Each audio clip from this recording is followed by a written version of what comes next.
Good morning and welcome back to the New Forest. It's nearly the end of April now and spring finally seems to have arrived. It's been a long winter. So this edition of the video diary will be looking back at some of the goings on in the forest during March and April this year. If you're wondering about the segment at the start of the video, then we're coming back to that later on, so look out for that. Let's go and see what's been happening then. In the last version of the video diary, we saw Alan Falder's great pictures of a spoonbill down at Lymington. I thought I'd pop down there and see if I could see a spoonbill myself. Of course, I didn't see one, but I did see lots of other birds. And here's some of them. I think I've identified them correctly. This is a turnstone. These are winter visitors from Northern Europe and Canada. These busy little birds are sandpipers. This is another winter visitor to the south coast. This is a redshank. Some of these migrate here from Iceland, but others live here all year round and nest here. This majestic bird standing on the bank is a little egret. These are fairly common along the south coast now, but they've only been living in England since 1989. This is unmistakably a curlew with its long curved beak. The curlew is one of the birds that nests on the ground in the New Forest, and its numbers are declining so much that it's now on the red list.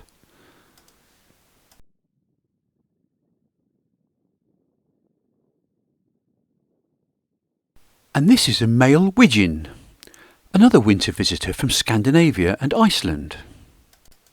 And here's his mate come to join him.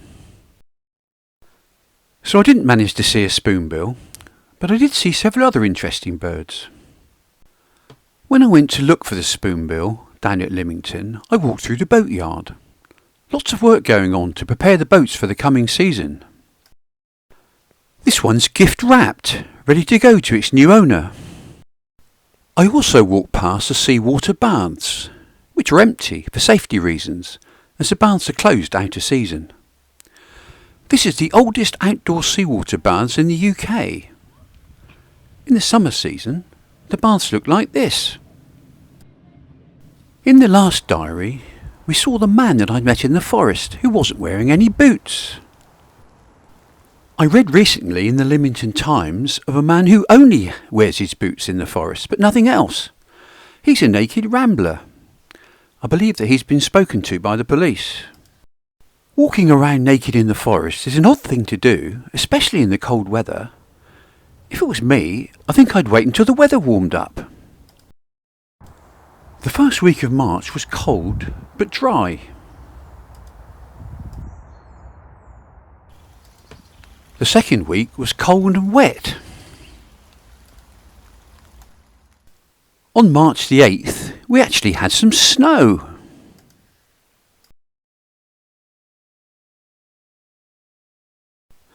Out on my walk, I heard a lone song thrush, singing his heart out.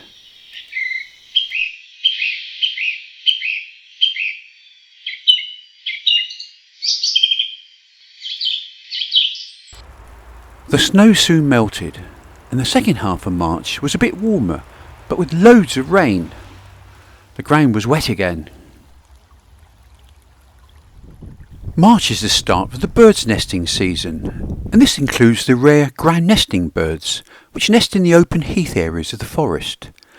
These are species like curlews and redshanks that we saw earlier, and snipe, lapwings and others. If you're walking your dogs in these open forest areas, make sure they're under control at all times and keep them on the paths.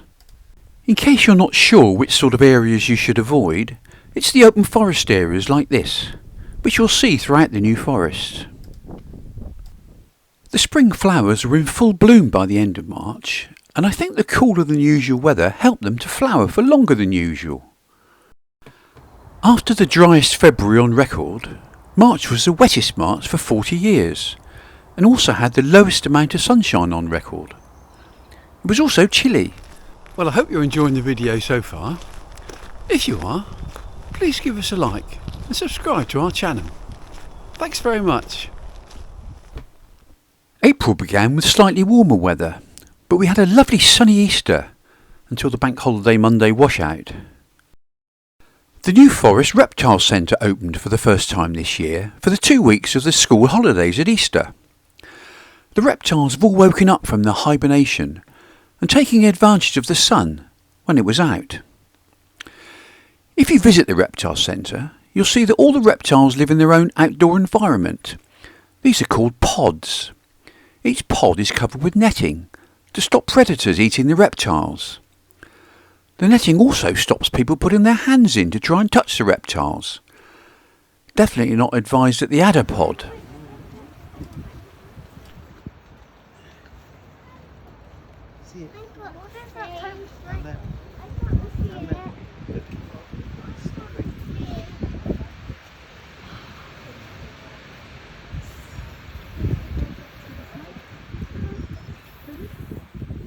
At this time of year, the deer shed their winter coats.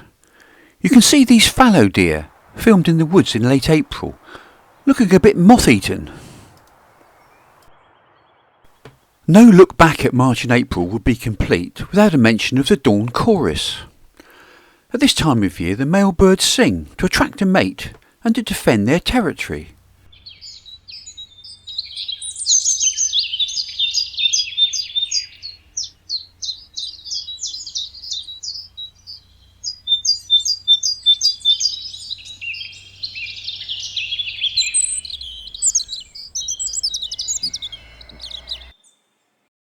This is the mating season for birds, and this was beautifully captured by Anne Hall.